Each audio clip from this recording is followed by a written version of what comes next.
Reset. Bienvenidos a Reset. A los que ya nos han escuchado o a los que nos escuchan por primera vez, mi nombre es Igor Nieto Jolie y hoy nos acompaña mi antiguo profesor de la universidad, que todavía le digo profe, Martín. Martín. Por favor, preséntese, profe. Bueno, pues mi nombre es Martín Ernesto García Muñoz. Uh-huh. Ese es mi nombre completo. Me puedes decir como quieras, Martín o Ernesto. Las dos formas es como normalmente. Profe. También. Yo ya me instalé en el profe También. desde hace muchos años. Bueno, yo al profe Martín lo conocí cuando estaba estudiando arquitectura en la Universidad Autónoma de San Luis Potosí. Aquí nos encontramos muy adecuadamente, de hecho, debo decir, en el Jardín de Tequis, que es uno de los lugares más emblemáticos de la ciudad, ¿no? Sí, en efecto, es un lugar muy emblemático porque pues forma parte de los 7 barrios, como le llaman, que en realidad fueron 7 villas, 7 pueblos que se fundaron en torno a la ciudad que pretendió ser la ciudad de indios en un principio con los franciscanos, pero después el hallazgo de las minas de oro y plata pues les dio otro sentido y los convirtió en la ciudad para españoles. Y entonces eso... Pasa un niño en un carro eléctrico. Me permito aprovechar esa interrupción para hacer una acotación. Una de las... No me acuerdo ni cómo se llamaba la clase que nos daba, profe. Me acuerdo de varias, pero no me acuerdo de los nombres de tal cual. Pero lo que era interesante era que analizábamos la ciudad en parte. Sí. Y también hubo una de semiótica y otras cosas más abstractas. Pero lo que es interesante cuando uno estudia arquitectura en una ciudad es que estudias la ciudad en la que estás. Así es. ¿No? Entonces analizábamos en clase mucho la historia de la ciudad y la naturaleza de la ciudad y la psique de la ciudad. Y la cultura. Y la cultura, ¿no? Así es. Sí, en efecto. Entonces te decía, bueno, pues este es un lugar, sí, efectivamente muy emblemático de la ciudad. Y para mí es mucho más emblemático porque pues yo aquí nací. En Tequis. En Tequis. Aquí a una cuadra de la iglesia, atrás de la iglesia, prácticamente yo ahí nací. Entonces, pues este es mi barrio de nacencia y pues aquí he tenido muchas cosas de mi vida, ¿no? Ya no vive aquí. Vivo en parte y en parte no, porque tengo una casa aquí cerquita y voy y vengo y estoy en las dos, en la de Villa Magna y en la de acá. Ya. Entonces, sigo aquí. Órale. Sigo aquí en el barrio. Órale. Pues fue sin querer un poco. Uh-huh. Bueno, pues yo quería entrevistarlo, profe. Quizá podemos ir por ahí un poquito más. De hace mucho quería platicar con usted porque sé que tenemos, desde que estudiamos en la escuela yo decía, pues va a haber conversación, va a estar sabroso para presentar San Luis. Sobre todo a mí me gusta hablar de San Luis. Es una ciudad muy críptica y muy desconocida, incluso dentro de México. Es una ciudad discreta que no le gusta mucho que hablen de ella, tengo esa impresión. Sí. Pero es interesante. Por supuesto que es interesante. Yo creo que como cualquier lugar del mundo, vale la pena conocerlo y saber de él. O sea, el mundo está lleno de riquezas culturales y San Luis es una de ellas, ¿no? Porque tiene sus peculiaridades. Suele ser una ciudad con un valor cultural muy arraigado, muy profundo, que viene de cosas muy lejanas, ¿no? Uh-huh. Algunos dirían que viene desde su fundación, pero yo diría que mucho más allá. Achis. Desde aquellos cazadores recolectores que vivieron aquí en este valle y de otros grupos, no cazadores recolectores, sino también sedentarios que vivieron en las inmediaciones de esta región. O sea, aquí en Villa de Reyes hay un sitio arqueológico muy interesante recientemente explorado por el INAH en el Cóporo, en Guanajuato, que está aquí muy cerquita, en Ocampo, Guanajuato, y así. Entonces es muy posible que en Peñasco hubo pequeños asentamientos de esos sedentarios. Entonces, la tradición de la que se podría hablar es mucho más añeja que de solamente 450 años o 500 años, ¿no? Atrás, sino mucho más allá, porque hay un arraigo muy profundo. Sin embargo, es una ciudad que se ha diluido, todas sus facciones culturales están diluidas en sus diversas venas de cultura. Entonces, toda esa diversidad que aparentemente pierde su identidad, como el mismo Huachichil. O sea, a mí me llamó la atención el otro día que abriendo en el YouTube salieron unos que se autonombraban los auténticos guachichiles, ¿no? Que se decían ellos herederos de los guachichiles y que, pues, caray, pues, están extintos culturalmente, ¿no? Entonces, sin embargo, y luego vivían en Estados Unidos y eran gente que andaba en esas búsquedas de identidades, una cosa un poquito extraña, ¿no? Pero sin embargo, creo que Los guachichiles eran un grupo prehispánico que existía en el norte de lo que ahora es México cuando llegaron los europeos. así es, cuando llegaron los españoles, esencialmente, pues, fue una de las etnias que perteneció a lo que le llamaron la Gran Chichimeca. Entonces era una de esas naciones chichimecas, la nación Huachichila, que habitó aquí, en esta región. Y pues ha sido un tema que en los últimos años me ha apasionado en irlo explorando, irlo conociendo, profundizando y tratar de acercarme más a ello. Obviamente no hay nada. Sí, estamos hablando de hacer historia e investigación en base a relatos y pedacitos de anécdotas que estén por ahí en algún manuscrito, ¿no? En manuscritos, tal vez de algunos historiadores, pero esencialmente hay muchos vestigios rupestres. Entonces, eso es muy desconocido. Y apenas y lo andan explorando recientemente, pues muchas personas que hoy en día pues están inquietas en ese tema, ¿no? Pero que evidentemente es un tema pues muy importante, muy significativo. A mí me gusta agarrar San Luis últimamente, pues, desde que está en la uni, como se dice, creo que sinécdoque, ¿no? Creo que es la imagen de que tomas un pequeño ejemplo para hablar de un todo, ya que esta es una ciudad arraigada, tradicional. Creo que en esta ciudad es más fácil de repente leer los cambios que afectan al todo, al mundo, ¿no? Ujú. Y es una ciudad, como dice, que tiene mucho arraigo y a la vez gran ignorancia de sí misma. Así es, sí. De hecho, si tú le preguntas a la gente sobre los guachichiles, te puedo asegurar que el 80% no sabe quiénes son y no tienen ni idea de dónde son. O sea, pese a que habitaron aquí hace 500 años atrás. Entonces, pues esa es una situación muy peculiar de lo que tú acabas de subrayar, que es muy cierto. O sea, la cultura local es así, se esfuma entre sí misma. Es una cultura que está en las entrañas, pero que a la vez se difumina. Es como un esfumado en el proceso cultural, pero que luego cuando empiezas a hacer nuevos trazos, se va delineando y empieza a aparecer la imagen, y empieza a aparecer lo que ahí está y que ha estado desde siempre, pero que que emerge, ¿no? ¿En dónde lo puede encontrar? ¿En qué trazos de la sociedad? Pues hay muchas cosas. En principio, desde el paisaje, yo a veces venía a caminar aquí, a Tequis, y una de las cosas que me empezaba a imaginar cuando caminaba en el proceso de estar dándole vueltas aquí al jardín, me imaginaba cómo era el lugar en el momento de su fundación o antes de su fundación. Entonces, te podrías imaginar en este valle a un grupo de 10, 7 personas que conformaban parte de esa etnia huachichila, aquí sentados, ¿no? Así como hay gente aquí ahorita en el jardín, pues así podrían haber estado recostados con una fogata en torno a ello y viendo el paisaje al fondo de la Sierra de San Miguelito, que hoy no podemos ver salvo en pequeños, escondrijos entre las calles, ¿no? Cuando vemos la perspectiva desde la calle de Mariano Otero o de otras calles, vemos esos detalles de la sierra. Usted es de aquí, de San Luis. Sí, de San Luis. ¿Y su familia es de aquí? También, y bueno, mis hermanas sí, pero mis padres no. Mis padres, llegaron de fuera. Mi padre era de Matehuala, de aquí del altiplano, del norte, y mi madre, pues, era de los Altos de Jalisco. Ah.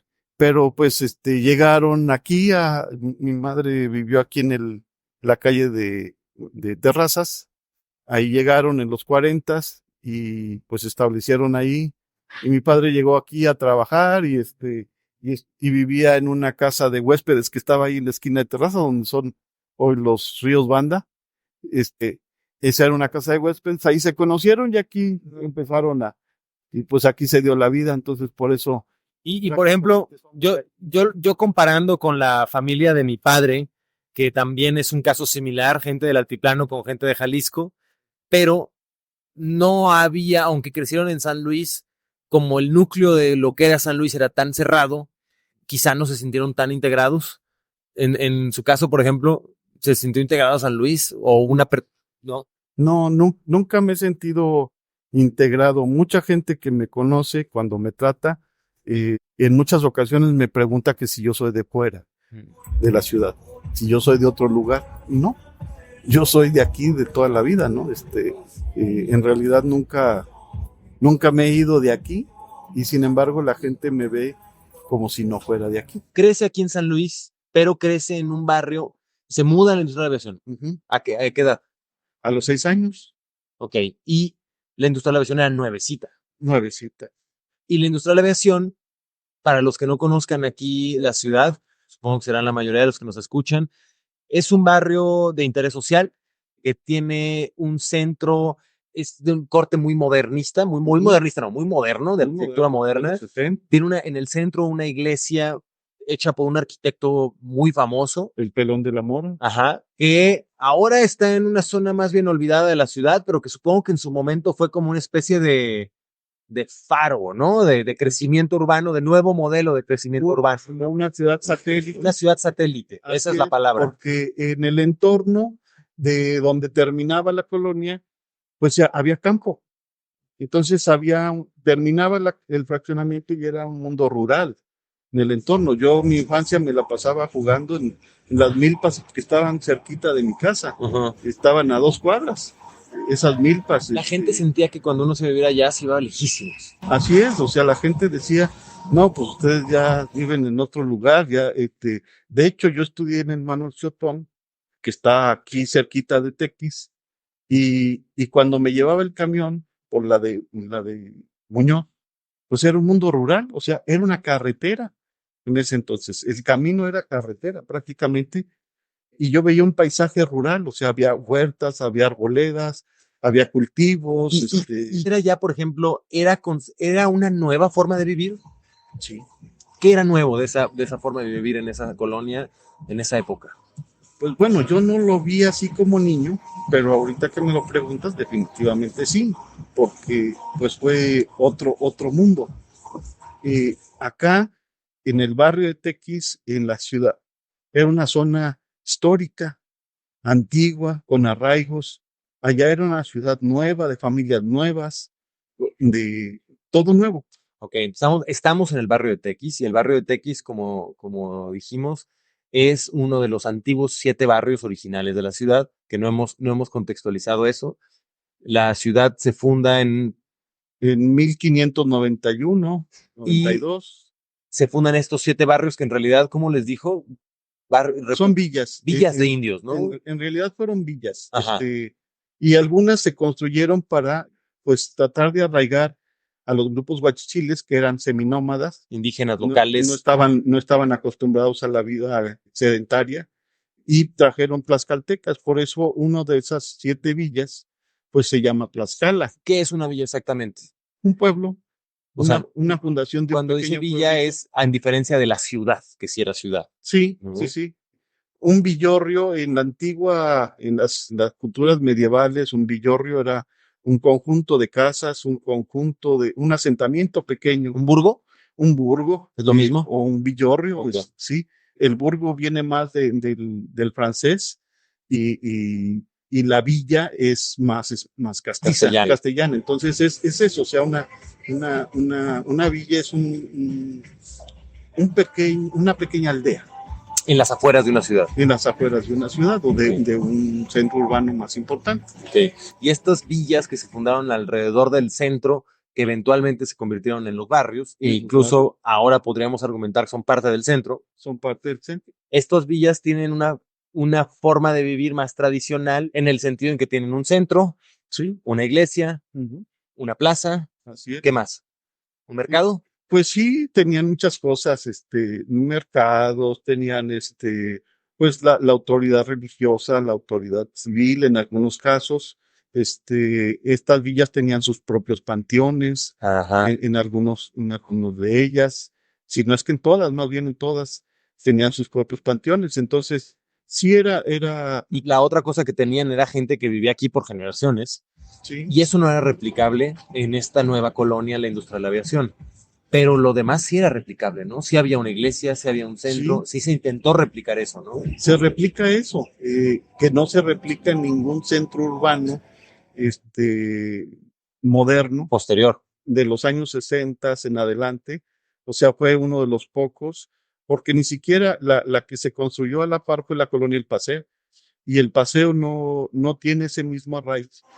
Digamos que en esa colonia de la industria de la aviación intentaba ser moderna y a la vez Tradicionalmente. seguía siendo influenciada por la modalidad tradicional de vida, ¿no? Digamos que la modernidad tiene varias acepciones. Uh-huh. Una que es la contemporánea De ahorita, de ahorita, lo actual. bueno, ya ahorita podríamos decir que ya no tanto, pero de la del siglo XX. Uh-huh. Pero hay una modernidad que proviene del Renacimiento, de alguna manera.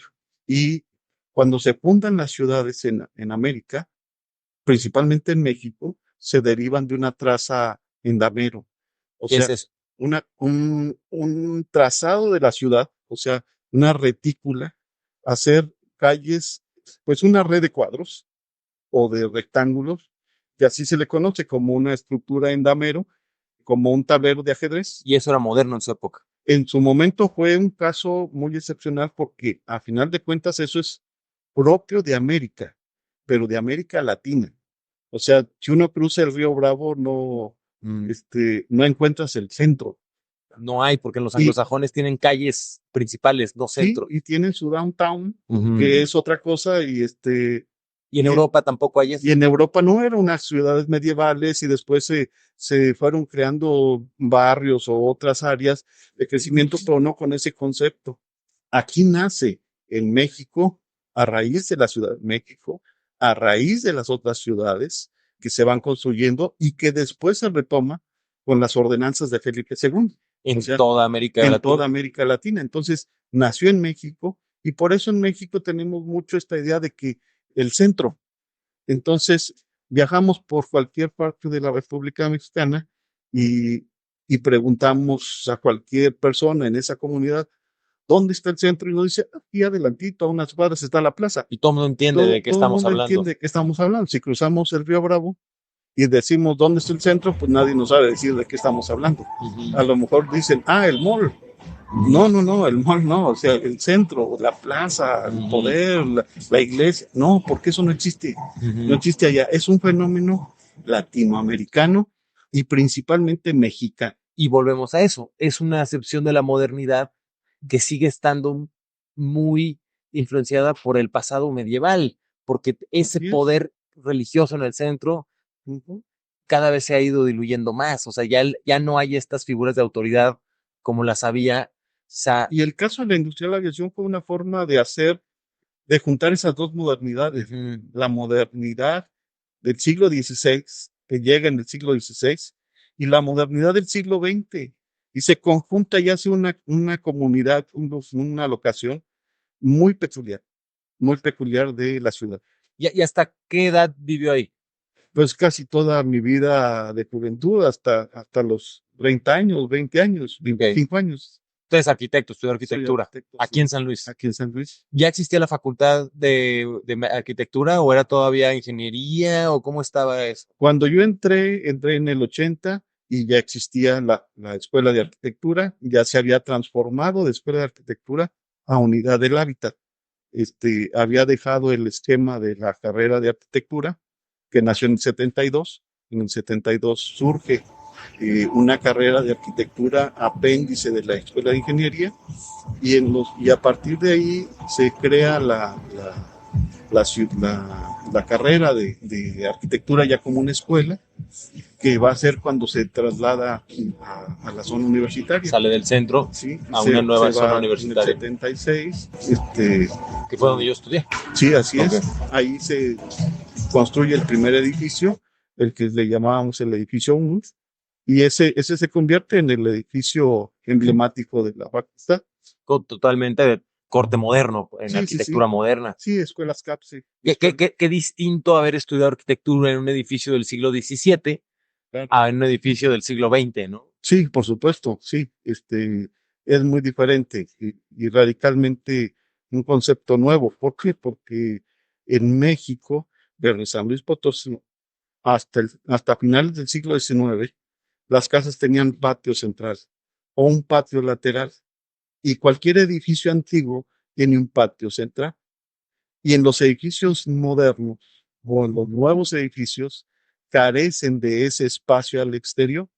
Entonces, una de las cosas que se habían generado, porque el clima de aquí es muy benigno para vivir en el exterior y el interior, o que se presta por las condiciones climáticas, de estar interactuando con el exterior en las formas arquitectónicas de la modernidad que importamos, por así llamarla, del Bauhaus, De Alemania, de Francia. donde todo tiene que estar cerrado, bajo un solo techo y que todas las actividades se lleven a cabo al interior. Entonces eso cambia radicalmente, o sea, el edificio sí era un edificio cerrado, de un solo pasillo, pero pues la vida de los salones era todos salir corriendo a la plaza de afuera. Ajá. Entonces, la vida no era al interior del edificio más que las clases, las actividades, el correr por el pasillo, pero en esencia la vida es afuera, porque el clima así es. ¿Por qué estudió arquitectura, profe? Pues bueno, tuve yo un interés por estudiar arquitectura desde muy chico. Me gustaba como construir, en mis juegos infantiles entre indios y vaqueros peleándose ahí y hacerle la casita al indio o la casita de la granja del vaquero y luego ya después ir pensando en algo mayor. Mi padre tenía un terreno en una colonia que es la Satélite y pues él estaba ahí construyendo paulatinamente, así como un lugar de campo, por así decirlo, que en ese entonces, en los 60 era el campo prácticamente, y pues empezó a construir con adobe. Entonces tenía gente que le ayudaba y pues el ver la tierra, el ver cómo los hacían, el ver cómo lo trabajaban, me empezó a inquietar por construir y por hacer fenómeno arquitectónico. Después algunos familiares se convirtieron a esta disciplina antes ¿Sí? que yo, empezaron a estudiar arquitectura y pues más me llamó la atención hasta que finalmente pues yo decidí. Entonces fue alentado. Sí, no, ¿O fue celebrado? nadie me dijo estudiar. Pero no hubo resistencia en todo caso. Nadie me dijo estudia esto. Yo desde el principio dije quiero estudiar esto. O sea, yo lo sabía. Tuve mis dificultades como todos adolescentes de las inquietudes de que si estudias una cosa, estudias otra. ¿Entre qué otra cosa estaba? Entre la arqueología, que sigue siendo una pasión para mí, la arqueología y las cuestiones de la historia prehispánica, y por el otro lado, la construcción de barcos ¿De barco? en este desierto. Aquí en medio del continente. Sí, o sea, porque esencialmente, pues yo empecé a viajar desde muy niño a Tampico, iba a Tampico y luego dejé de ir porque mi papá iba a trabajar allá y luego regresaba. Y luego después una de mis hermanas se casó, una prima y una hermana se casaron con gente de Tampico, y pues yo iba para allá. Entonces, ese ir y ver los barcos, encontrarme con el mar, alguien que es de este desierto, pues me era muy atractivo, ¿no? Para un joven adolescente, el mar y los barcos juegan un papel muy simbólico. Y después, cuando empecé a estudiar arquitectura, resulta que empiezo a leer a Le Corbusier y él dice que hay que aprender de los barcos para hacer arquitectura. Y eso pues me impactó mucho. ¿Qué decía que hay que aprender de los barcos, Le Corbusier? Hay un libro que se llama Version Architecture, hacia una arquitectura, que fue escrito en 1927, 23, y hablaba que eran esas nuevas máquinas, unas máquinas perfectas, unas máquinas que no les sobraba nada, que estaban hechas para funcionar muy bien y que teníamos que aprender los arquitectos que venían del siglo XIX de hacer cosas con muchos elementos decorativos, cosas así, aprender de esa racionalidad.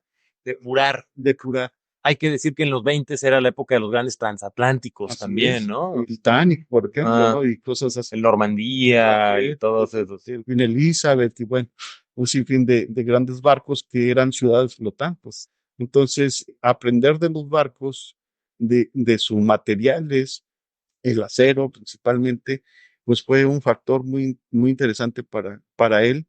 Los aviones, los automóviles, él hablaba de esas máquinas, que había que aprender de las máquinas. Por eso alguna vez llegó a decir que la casa debería de ser como una máquina para él. Una máquina de habitar. Y eso, pues a mí, en mis primeros días de estudiante, tener en mis manos a Le Corbusier, pues me impactó mucho.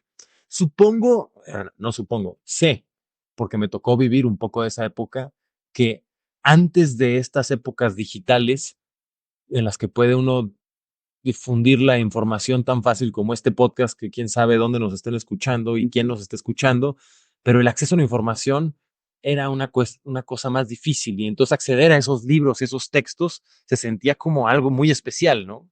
Ah, sí, claro. O sea, yo creo que de mi generación, yo era el único que lo tenía. Porque aparte, pues siempre he tenido un gusto por la lectura. Y creo que, pues por desgracia, todavía en México no se ha adquirido tanto ese gusto por la lectura en la sociedad en general. Y es triste decirlo, pero pues tampoco en los estudiantes universitarios se les da mucho, ¿no? El interés por la lectura. Y yo siempre fui un ávido lector desde muy niño. Así que, pues, los libros tenían un impacto para mí. ¿Y cómo los conseguía? Los compraba. Ahí había un señor que llegaba a la facultad, ponía su templete de libros, que eran carísimos. Entonces, pues llegaban unos, los veían, los ojeaban y los dejaban, ¿no? Porque eran muy caros. Y pues yo, en lugar de gastarme mi dinero en los camiones, para regresarme a mi casa, me regresaba corriendo, ahorraba ese dinero y me compraba. Y Entonces, fue un esfuerzo de estudiante de hacerme de muchos libros y de libros y pues leer y leer. Y el libro para mí sigue siendo un objeto muy peculiar, un objeto muy interesante porque te puede acompañar a donde sea, tiene un aroma y unas características muy peculiares, no necesita baterías. no necesita baterías, no se descarga, este, lo abres en la página que tú quieras, te reencuentras en el texto, y se vuelve algo extraordinario en un gran maestro, en un maestro que te vuelve a dar la misma clase, finalmente, porque luego puede que no te den la misma clase, pero ese maestro, que además es un erudito, porque te lo da con una sapiencia reconocida, pues se vuelve algo extraordinario, que no es lo mismo, A mí ¿no? me encanta que me presten un libro ya subrayado o comprar un libro subrayado, ¿No? por ejemplo, ¿no? Sí, y sí, es un libro interesante, porque descubres las cosas que otro descubrió Ujú. y que empiezas a darte cuenta que esas cosas pueden tener cualidades y algo que no vistes. Es como cuando vuelves a ver una película. Hay muchos que vemos una película y pues la vemos y se acabó. Pero hay quienes también la vemos con otros ojos y empezamos a observar qué tan bien actuó los personajes, qué tan bien trabajó el director, cómo organizó su trabajo, las locaciones, qué tan fidedignas son, Sí, la qué, edición que qué tan también hecha está. bien hecha está, Sí. la fotografía, qué cualidades tiene, Pues la volvemos a lo música y mismo, o todo. sea, yo creo que de niño me tocaba, de niño veía las mismas películas una y otra y otra y otra vez Mm, porque había una o dos, y ahora con internet los niños ven una y la que sigue y la que sigue y la que sigue, y algunos repiten, pero ujú. es más fácil saltar a la que sigue, ¿no? Sí, sí, sí, sí, porque hay más diversidad y además ellos pueden escoger, cosa que nosotros no podíamos, ¿no? En la televisión pues solamente tenías que ver lo que había. Y eso nos lleva a un tema que platicábamos hace rato antes de empezar a grabar, de cómo esta es una época de atomización de muchas cosas, cómo el mundo está en un reinicio de, de muchas cosas. Hay un continuo histórico, pero al mismo tiempo hay, se siente el cambio, se siente el cambio. Y yo creo que en parte tiene que ver con eso, con la saturación de información. Sí, todo eso tiene que ver con la tecnología y lo que ha cambiado, pero yo creo que hay un hecho que ha marcado al mundo y porque este fenómeno no es de esta localidad o de otra, es mundial. Es una circunstancia mundial, porque el hecho que marcó el gran cambio fue la pandemia. Ajá. Entonces, la pandemia está reseteando todo y nos ha puesto sobre una nueva concepción. Aparentemente, el dejar el cubrebocas, pues fue regresar a lo mismo de antes, pero no, ya nada es igual. Las cosas no son igual. De hecho, uno puede darse cuenta que hay muchas cosas diferentes, que el mundo en su totalidad está cambiando de manera vertiginosa, muy rápidamente, y que, por ejemplo, por ponerte un ejemplo muy preciso, yo crecí con libros de historia del arte españoles de Salvat, y hoy el arte ya no tiene el mismo significado que tenía antes. O sea, el arte se ha convertido en algo que, que ya no tiene esa innovación. Toda la historia del arte occidental, europea, que fue subrayada así, se planteó como algo que tenía que ser innovador, principalmente el Renacimiento hacia acá. Sí, del renacimiento, de la modernidad de la que hablaba hace rato, ¿no? Que tenía que ser innovador. Ajá. Pero hoy, ¿qué se está innovando en términos de arte? Nada. ¿O cómo innovarías? Esa es la otra, ya no está tan claro qué es innovar, ya hay tanta Es que saturación. ya no vas a innovar nada. Ujú. O sea, ya no se... cada etapa de la evolución histórica europea aportó algo, pero ya llegamos al final de la pandemia y hoy Europa ha dejado de ser el centro del occidente.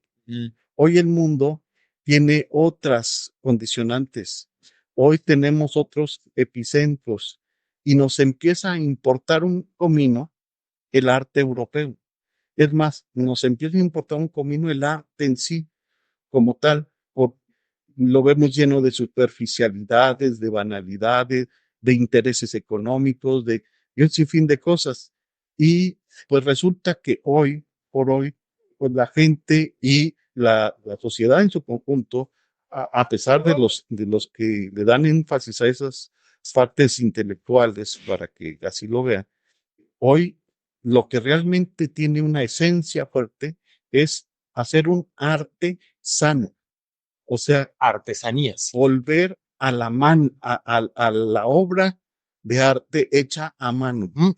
Yo le decía eso ahorita empezando el podcast, ¿no? Aquí que estamos en la plaza con el ruido de los carritos que pasan, con el reggaetón aquí al lado, con todo eso, en una época de saturación donde hay tanta información posible, lo crudo a veces puede ser un valor y hay inteligencia artificial que te hacen lo que sea. Entonces, ya qué valor tiene una imagen, pero cuando ves al cuate que la pintó frente a ti, tiene otro valor, ¿no? Así es. Entonces, por ahí va eso que Sí. dice de la artesanía, ¿no? Es que De la factura personal. sí, pero el arte se separó y separó a a la artesanía como si fuera un arte inferior o un arte menor, una manualidad.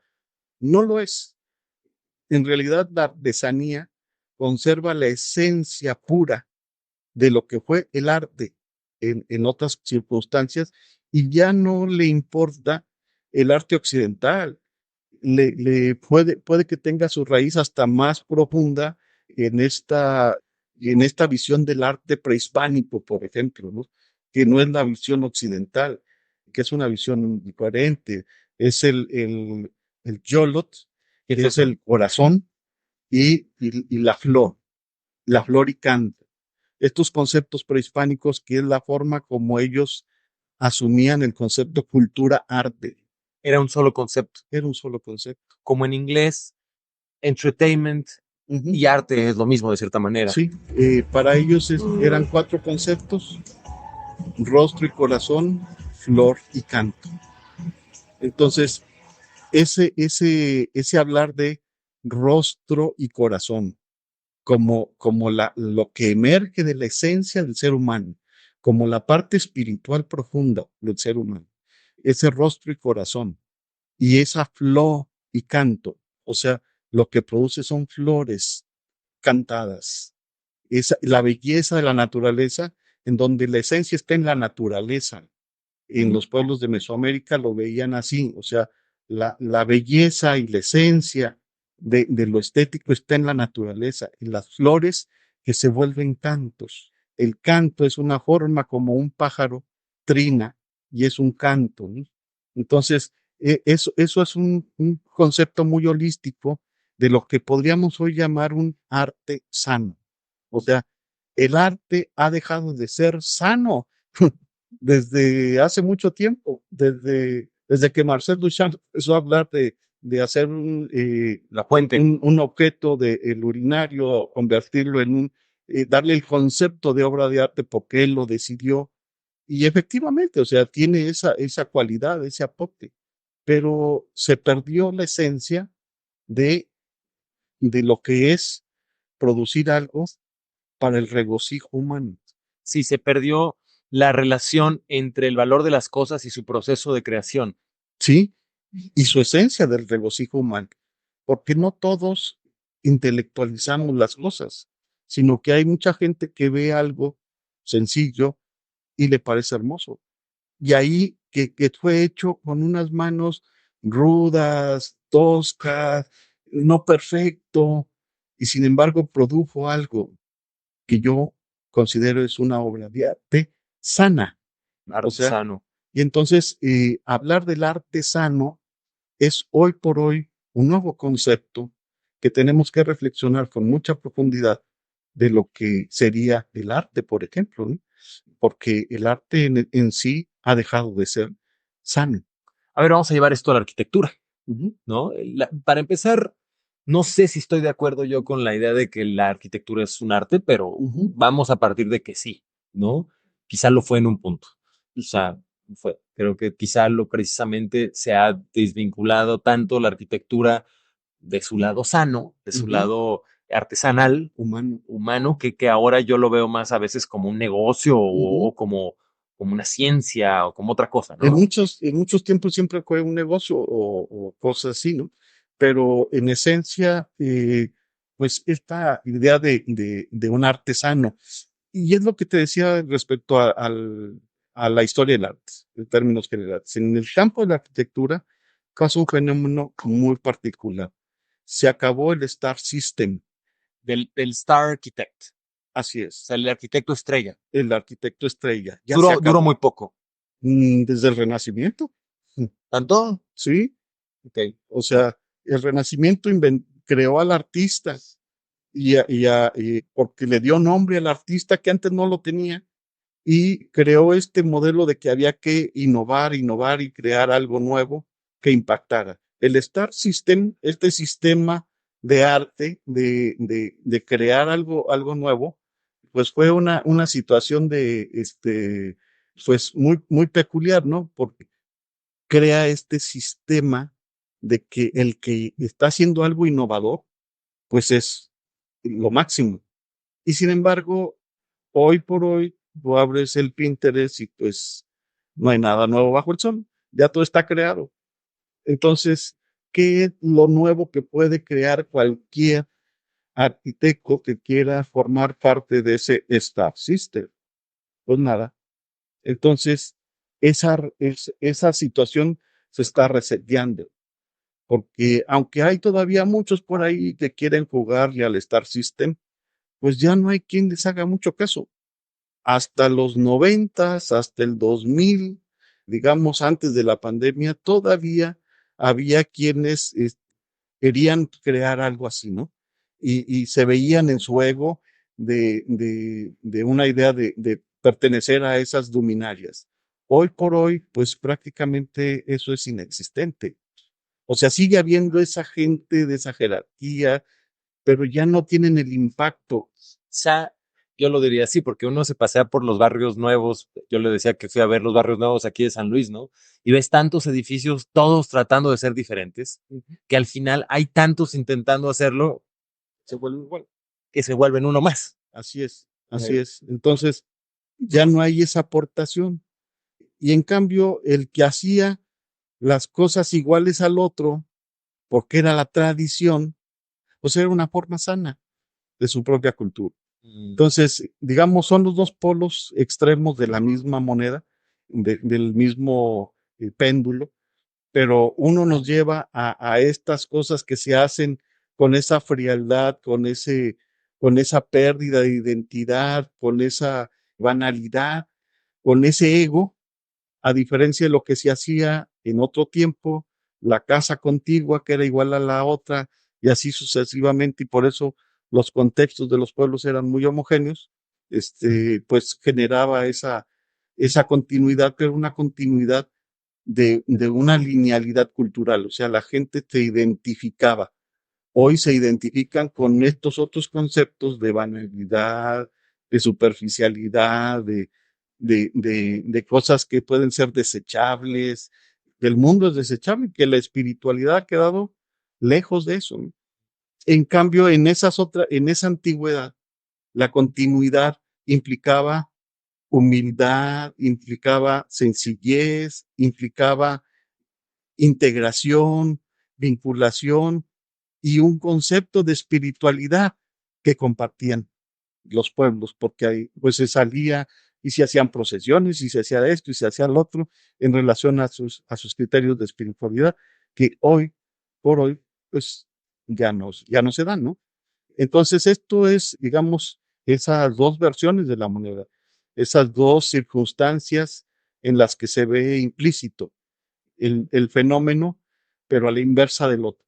Entonces, hay muchos temas ahí, pero el primero que quiero tocar es, quizá entonces es posible que como el arte en algún punto se desvinculó del proceso creativo, con Duchamp, todo eso, donde el concepto tomó más peso que el proceso de creación del artesanal, como decíamos, ¿será que la arquitectura como idea abstracta de diseño va a volver a acercarse al proceso de creación tal cual y quizá el arquitecto se vuelva a volver albañil otra vez? Pues es muy complejo lo que planteas. Parece Casi sencillo, medieval, ¿no? parece sencillo lo que dices, pero es muy complejo. No, no creo que el arquitecto se vuelva albañil o que da ese interés, porque ha sido educado para mandar y como que no se le da la humildad en términos estrictos a los arquitectos en su gran mayoría. Son pocos los que sí lo asumen así. Sí los hay, por supuesto, pero no son la mayoría. Yo creo que a la arquitectura la va a cambiar las circunstancias. ¿Por qué? Porque hay dos fenómenos muy importantes. Uno, la tecnología actual para hacer todo lo que quieras desechable y en donde el arquitecto es innecesario. O sea, tú puedes ir a un Home Depot o a un Sodimac o cualquier tipo de tiendas de estas y comprar los materiales y poder armar un espacio. Y obviamente esta circunstancia, pues yo creo que el mismo Jonah Friedman, en aquel libro también muy puntual de los años 60, que se llamaba La arquitectura móvil, en donde él habla de estas ciudades espectaculares de 1 kilómetro de alto sobre unas megaestructuras en donde tú vas a ir a una tienda así y comprar tus módulos, insertarlos en esa megaestructura. Hoy las estructuras de acero son eso y cada vez va a ser más y cada vez más va a ser desechable el espacio. Entonces el espacio ya de hecho el mismo Rem Koolhaas hablaba del espacio basura de estos no espacios, estos no lugares, en cómo el espacio se empieza a convertir en algo desechable, que se transforma, que se pierde. Y de alguna manera la tecnología nos está llevando a eso. Pero por el otro lado, por eso te decía, son dos partes. Por el otro lado, estamos ante la circunstancia de una necesidad de reencontrarnos con la naturaleza, con el planeta que está sufriendo de forma radical sequías, inundaciones, destrozos, alteraciones, el cambio climático, que hace de esto un imperativo que el arquitecto pues tenga conciencia de crear una arquitectura que se reacerque, que vuelva a tomar mucho de lo vernáculo, que vuelva a recuperar cosas que sean parte de una región de manera biológica, de manera natural. Hoy por hoy, las ciudades son 100% grises. La ciudad del futuro, si queremos tener una buena ciudad en que vivir, debe ser 100% verde. O sea, las azoteas se tienen que convertir en azoteas verdes, llenar de cosas verdes. Yo me acuerdo que aquí había hasta una discusión entre los especialistas, entre comillas, urbanistas, que decían, es que San Luis tiene alto porcentaje de áreas verdes mayor. Esto estamos hablando de mediados del siglo XX. Ujú. Sí, que la ciudad tenía un porcentaje de áreas verdes ya superado porque pues la ciudad tiene dos parques Tangamanga que pues y un parque de Morales en donde en superficie pues ya está superado digamos el problema de las áreas verdes. O, Y en esencia, ¿no? o parques como este en el que estamos, de otras épocas, de anteriores, que tienen su jardín y que se consideró en algún punto que eso ya era suficiente. Así es, sí, efectivamente, pero en esencia no lo es. Claro. En esencia, hoy por hoy, la ciudad requiere convertirse en un lugar verde. Si estoy hablando muy idealmente que debería de ser 100% verde, pero por lo menos el 80% verde sería muy aceptable, ¿no? Entonces esto me lleva al otro punto que quería tocar con lo que dijo hace rato. Hablaba de una espiritualidad que hay que recuperar, ¿no? Y yo también creo que el arquitecto tiene un rol en la recuperación de la espiritualidad, porque la espiritualidad no puede ser recuperada a la antigua. O sea, no es posible que a un chavo de 18 años ahorita tú le digas que se eche la procesión del silencio nada más porque sí, ¿no? Y que ya vaya a ver a la Virgen de rodillas. Pero esa espiritualidad quizá tiene que ver con la naturaleza. Exacto. Como dirían la gente de Sudamérica, con la Pachamama, con la Madre Tierra, como lo veía la gente de la prehistoria, la Madre Tierra. La Tierra era una madre. Y hoy por hoy tenemos que recapitular eso. O sea, yo respeto las religiones de todos y puedes creer en el Dios que quieras, porque pues si hablamos con un musulmán nos va a decir que Alá es el Dios bueno, pero si hablamos con un occidental nos va a decir que es Jesucristo, Depende de qué occidental. que es su Dios, ¿no?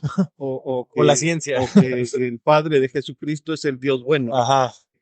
En fin, y si nos vamos a otros lugares, cada quien dirá lo suyo, pero hoy vivimos en un momento en donde tenemos que reflexionar bien a fondo eso. Si esos no son más que clichés de otros tiempos que tenemos que superar para entender en el fondo qué es la verdadera espiritualidad.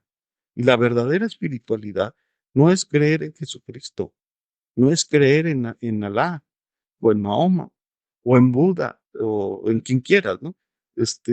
La verdadera espiritualidad está en crear un sentido profundo de vinculación con nuestro planeta y tal vez con la forma como fue creado.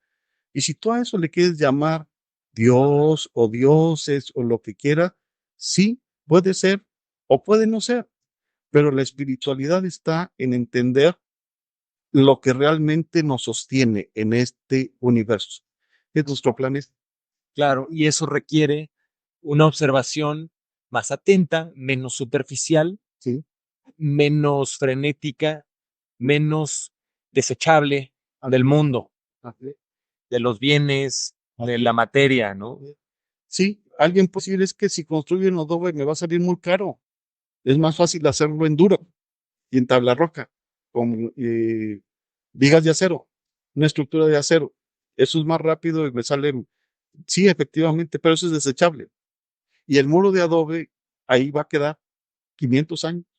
Y lo que algunos le llaman la huella energética, pues si un edificio te dura 300 años para 20 generaciones, pues es muy loable. En cambio, si un edificio te dura 20 años y hay que destruirlo porque ya pasó de moda y porque ya no es lo que queremos y porque está ligeramente deteriorado, porque pasaron 50 años y es un edificio viejo, entre comillas, que hay que demoler para hacer algo, uno flamante, nuevecito, ¿no? Brillante, que brille como el plástico. Entonces, pues eso realmente nos deja vacíos. En cambio, un muro de piedra ya ha existido por generaciones y que vuelve a reexistir. La magia de los sitios arqueológicos es algo extraordinario. No sé cuánta gente goce de ir a un sitio arqueológico, pero yo soy fan de los sitios arqueológicos, ¿no?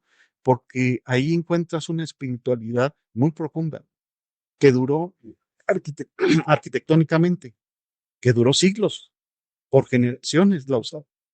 Y eso fue algo muy importante, porque no solamente es el registro de un edificio, sino de vivencias. En los edificios se vive y es lo más interesante. Que es lo mismo, yo diría, con el planeta, ¿no? O sea, el planeta existe y tiene su naturaleza, pero se vive el planeta y nuestro rol como especie creadora es vivirlo y darle conciencia y conectar con él, ¿no? Así es, de hecho, la primera arquitectura es el paisaje. O sea, la primera arquitectura no son cuatro paredes y un techo. La primera arquitectura es el paisaje, es el entorno, es el lugar. Y si tú no entiendes el lugar, yo algunas veces, no sé si te tocó a ti en su momento, yo les daba una clase de teoría del espacio.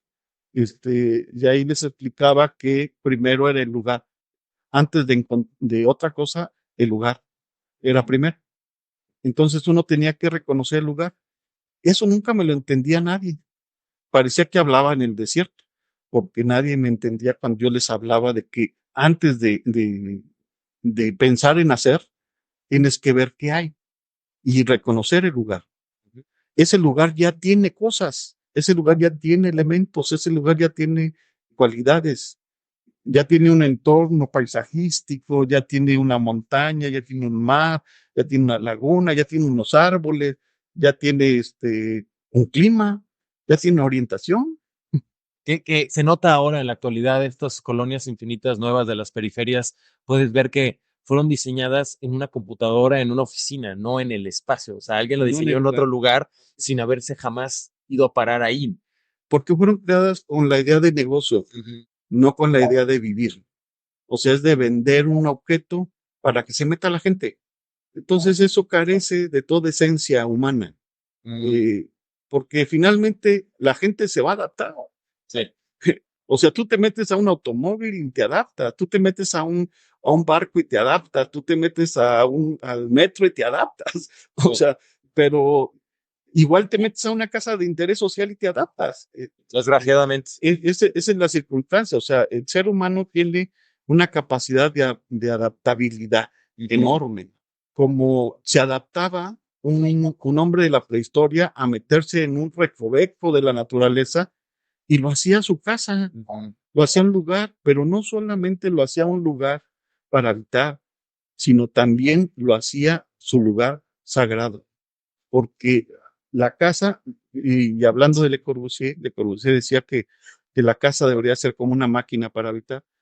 Yo hoy creo que la casa debe de ser como un templo para habitar, porque la casa es un templo y el templo fue una casa. O sea, la casa nació del templo y el templo nació de la casa.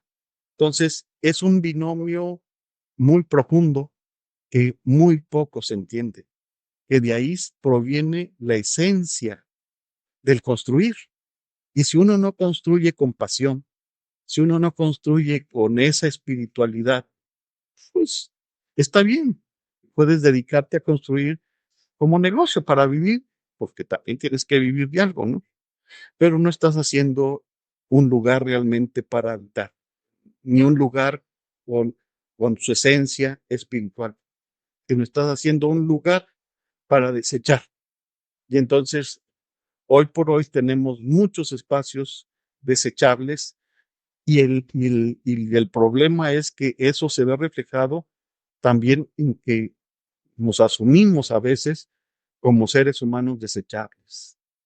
Entonces tenemos que recapitular sobre quiénes somos y hacia dónde vamos. Porque esta vorágine de crecimientos sin freno, sin pensar en que en lugar de utilizar una viga de acero mejor uso el puño de tierra para levantar un muro como se hacía antes. Y si tengo piedras, uso piedras. Y si tengo vegetación exuberante, pues utilizo esa vegetación exuberante. Si la tengo que renovar, la renuevo.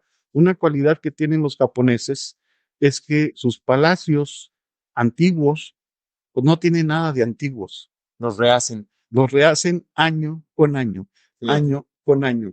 Entonces, tienen esa cualidad de crear, de quitarle el techo de palma a ese viejo palacio y volvérselo a poner. Y tú llegas y lo ves nuevo, pero es que se lo han renovado cada año. Sí, hice un programa de Japón hace un par de meses precisamente y además se conservan los oficios, ¿no? A esa onda. ¿Y usted construye todavía, profe? Me he alejado de la construcción. Tú bien sabes que tengo ahí una casa que todavía no acabo, que ahí va. Me faltan algunas cosas y que tengo espacio para hacer un poco más. Esa casa la he construido con ese sentido de espiritualidad. Es un templo, casa. Pero sí es un híbrido que utiliza, o sea, está acá que el niño pase en su auto eléctrico, tranquilito, bien despacito. No, pero es un edificio que mezcla, ¿no? Mezcla tradición y materiales modernos, también muy industrializados. Sí es, sí, pero que no sea desechable. O sea, es un edificio que puede durar ahí fácil 300 años o más. Esa es la característica. El edificio ese que construí fue combinando la esencia de lo nuevo y la esencia del pasado. No repitiendo lo nuevo, no repitiendo el pasado. O sea, buscando las esencias, buscando como un alquimista, estoy ahí mezclando con gotero, cuidando cada detalle, cada cosa, por finalmente ahí vivir. Y al vivir ahí, soy yo. Y es mi esencia. Y yo me regodeo en el detalle que veo y me nutre y me mantiene mi sentido de espiritualidad, a pesar de que soy ateo. Bueno, no suena muy ateo todo lo que nos dice. Una última pregunta. ¿La casa de un arquitecto o la casa de uno, si es un templo, puede estar alguna vez 100% terminada? No, yo creo que los arquitectos siempre estamos pensando en hacerle algo nuevo, en hacer algo más, en ajustar las cosas, ¿no? Que todo se mejore, ¿no? Sí, porque la casa de uno no está completo. Sí. Su espacio, su templo no puede estar completo, ¿no? Uno se construye día a día. Entonces, ningún espacio está terminado, ninguna ciudad está terminada. Nunca nada está terminado mientras exista un ser humano. Y ese es parte del problema de la arquitectura desechable, que tienes que vender como un producto ya terminado para saber cuánto va a costar. Así es. Con costos precisos. De ahí el por qué, pues, me he alejado de la arquitectura, ¿no? Hoy prefiero mejor hacer mis escultura, trabajar dibujos, regresar a ese artesano, ¿no? Como ya soy jubilado, pues me dedico a eso, ¿no? Más tranquilamente. Estoy tratando de crear un huerto ahí en la casa. Claro que, pues también por la edad y por cuestiones pues de salud, pues ya no es igual. Cuando yo me jubilé, pues tenía todavía otras condiciones para hacerlo, pero pues de repente cuando andas ahí escarbando y escarbando, pues te das cuenta de que pues te molestan muchas cosas en tu cuerpo, vas al médico y te dice que pues tienes 3 vértebras dañadas, que tienes artrosis y esclerosis, entonces pues hay que irse más despacio. Sí, y uno no se puede restaurar como una casa de ado, ¿verdad? Mm, Pues a veces sí y a veces no. Yo creo que uno sí puede en ocasiones cuidando su salud, porque uno sabe por qué se deteriora su Sí, salud. sí, sí, uno sabe dónde va a llegar. Así es, uno realmente sí sabe por qué se está deteriorando, qué cosas estás haciendo mal, y que esa Coca-Cola que te tomas, pues te está haciendo daño, y que si te tomas esto o aquello, haces esto, comes lo otro, te está haciendo daño. Entonces, finalmente, uno sabe qué te está haciendo daño, pero pues vivimos en este mundo y no nos podemos tampoco alejar plenamente de él, ¿no? Ujú, Entonces tenemos que coexistir entre esas dos cosas, ujú. entre lo artificial y la esencia de nosotros mismos como lo natural. Entonces siempre estamos en esa dicotomía de estarnos construyendo día a día Y desconstruyendo y y muriéndonos. desconstruyendo, así es, hasta que finalmente, pues, esto se acaba, ¿no? Pues Y muy bien, profe. Muchas gracias, muchas gracias. Tengo muchas ganas de entrevistarlo. A ver si luego hacemos otra. claro, Vale. Con menos ruidos acá. pues sí, un día te invito allá a la casa de ella. Justo allá en el templo lo haremos. Muchas gracias a ustedes que nos acompañaron. Esperemos que los ruidos de Tequis no los hayan molestado mucho. Y donde sea que estén, bueno, ya oyeron a construir sus templos. Bendiciones.